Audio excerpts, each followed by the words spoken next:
What is up, YouTube? I'm here to apologize for the sins that I have committed to the techno community.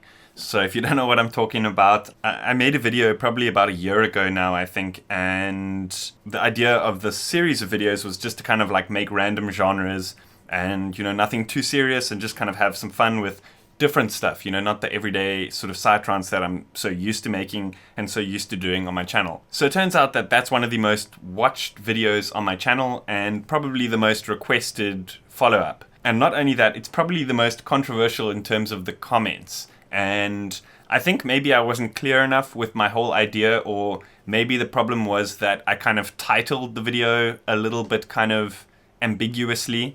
Yes, it's definitely that. The title is quite misleading. That being said, there was quite a few comments saying it sounds more like slow psytrance than it does techno, sounds more like minimal than it does techno or progressive, etc., etc. People saying minimal is techno, and, it just started getting so confusing that I thought, let me do a follow-up and let me put some effort into this and not do a sort of random, track off the top of my head. Rather, put some research, put some time into it, and, find out what the mistakes that I made were. I think, originally approaching it as somebody who produces psytrance all the time, there were some glaring mistakes that I had made. I don't blame a lot of the commenters for, pointing them out. People saying it sounds like psytrance, and then people saying it doesn't sound anything like psytrance. So it started getting a lot more confusing, but people definitely want to see a recap and a follow-up on this video. They want to see more of my take on how to create a sort of more techno style than psytrance style. And so what I'm going to do is I'm going to follow it up, and I'm going to point out a couple of the sort of key mistakes that I had originally made in the sort of original video, and then start looking at some sort of sound design, some sort of sound design techniques and tips from, that I've picked up from listening to other tracks and doing a lot of sort of research within the genre. So there was a comment here from a viewer called Skeller Music, and he said it sounds a bit like Boris Brescia, and yeah, I'm probably butchering that name as I usually do with names and on my channel. So he said it sounds a bit like that, but it also kind of just sounds like I made something that sounds a bit slower than psytrance usually is. So I think that is kind of, what happened. I have listened to, all of those guys quite a bit. But then I decided, let me actually go and, spend a lot of time researching these guys. And, a lot of my friends also listen to a lot of Boris Brescia. And it seems to be like quite a sort of popular, I'm not sure if he is real techno, correct me if I'm wrong. I don't want to upset the purists and stuff. So I decided, let me look at, how he does his bass lines. Because I think the key, mistake that I had originally made was with my bass line. So the big mistake that I had made with the bass line and with the kick is, like I said, I was approaching it from a sort of psytrance producer's perspective. What I hadn't picked up, which seemed to be a sort of intrinsic part of techno, was the sort of different movements in the subs compared to something like psytrance or EDM or the more sort of 4/4 stuff.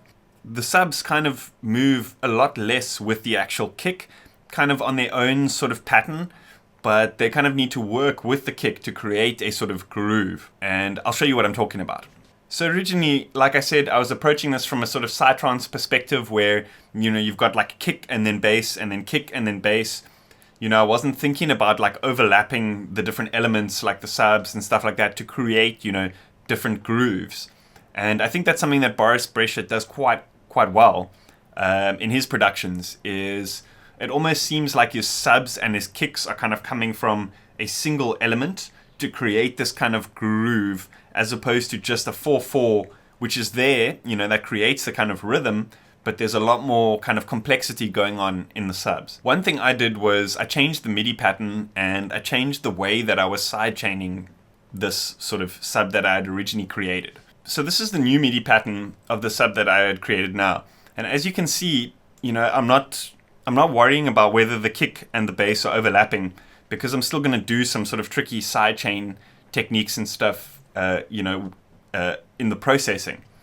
And I haven't kept it kind of on the sort of 4/4 kick pattern. I've kind of varied it, It's kind of offbeat, and then even more offbeat, and then sort of nothing in the last bar to give it more power when the bar starts again over here. If you're not following, I'll play a clip and you'll see what I'm talking about.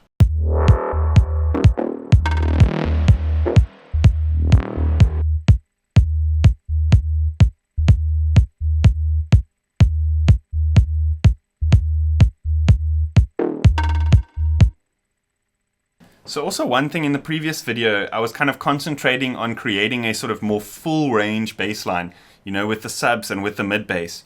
And one thing that hadn't quite clicked for me is that often specifically with like techno and stuff, is there is no mid bass. They just use sub kick and the mid range is filled up with synths and lead lines and stuff like that.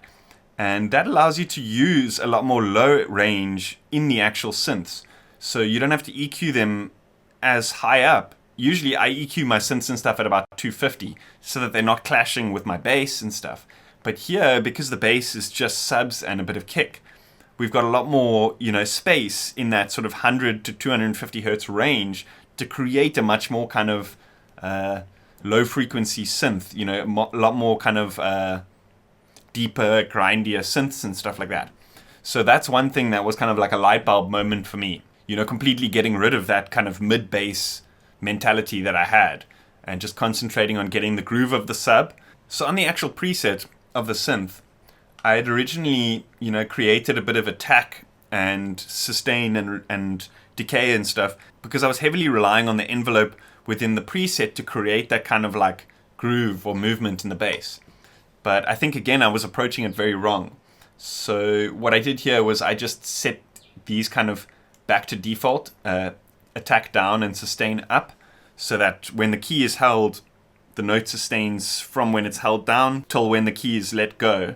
And then I went back to the actual sidechain settings that I had done, and I edited those. So in the original video, I used LFO Tool. As awesome as LFO Tool is, I think something like Polyverse Gatekeeper is a lot more useful for this type of bass line, because you have the ability to kind of break up each sort of kick and do a kind of different sidechain motion with each of them. You can do it within LFO Tool. I've done a couple of tutorials on some more advanced kind of setups with LFO Tool, but I just find the way that this is laid out and, you know, the fact that you can so easily just like sweep these with a right click and stuff, it's just super easy to get that kind of like more techno sub with, you know, just leaving a sort of sine tone in the patch and then concentrating more on like the EQ and the actual sidechain or the sort of gatekeeper effect that's being applied. So in the original video that I did, it was mentioned in quite a few comments that the kick sounded a lot more like psytrance than a regular sort of techno kick would sound. And a couple of people mentioned that it was too sort of clicky and not boomy enough. And so this is cool because I get to show you guys a tool within Cubase called Multiband Envelope Shaper. A lot of Cubase users probably know what this is because it's a very, very handy tool that's built inside Cubase. But those who might be sort of new to Cubase or those who don't use Cubase, there are several other sort of options that you can get. I think Waves Trans X does a very similar effect to this. So you can use this to kind of single out certain frequency ranges and accentuate the transient or dull the transient within those frequency ranges. So as you can see here, I made the low end more boomy and I made the high end less clicky using these settings over here. So if you want, we can actually quickly run through the difference with it on and with it off, and you can see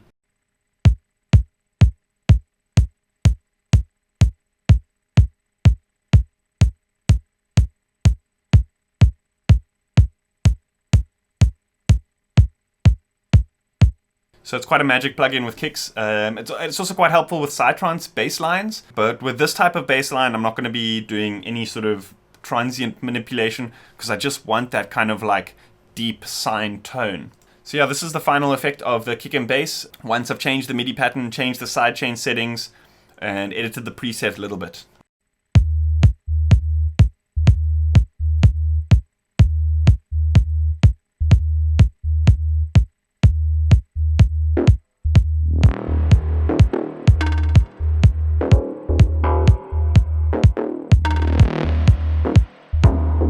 So one cool technique that I noticed Boris Brejcha uses quite often is he does a kind of glide sine bass over where a kick is laid. If you don't follow what I'm saying, I have done a tutorial on glide bass lines, particularly for like Psytrance and stuff.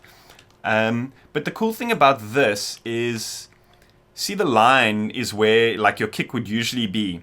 And there's a sort of portamento or glide happening over that kick. So what happens is you hear the high note and then you kind of hear it starting to slide, then the kick kicks in and then the sort of side chain takes effect. So it creates a kind of cool sort of groovy movement. I'll show you guys what I'm talking about here.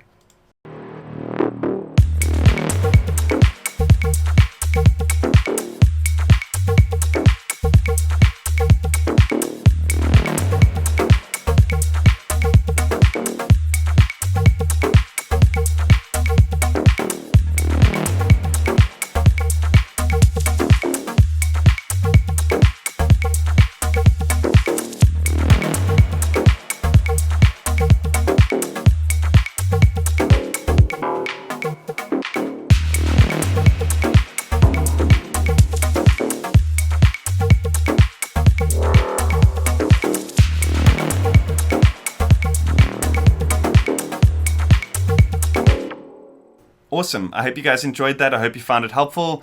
I hope I did better this time than I did last time. Let me know what you think in the comments. If you want to see more of this track, if you want to see some of the synths, some of the percussions and stuff that I did, some of the new additions and stuff, if you want me to go through some sort of sound design tutorials on those, also let me know in the comments.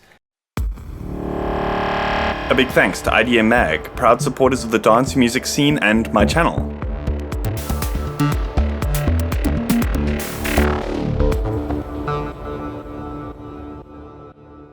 Because the preset is so simple, it's kind of more relying on the groove of the sidechain and that kind of thing. I'm not going to be uploading it to my Patreons.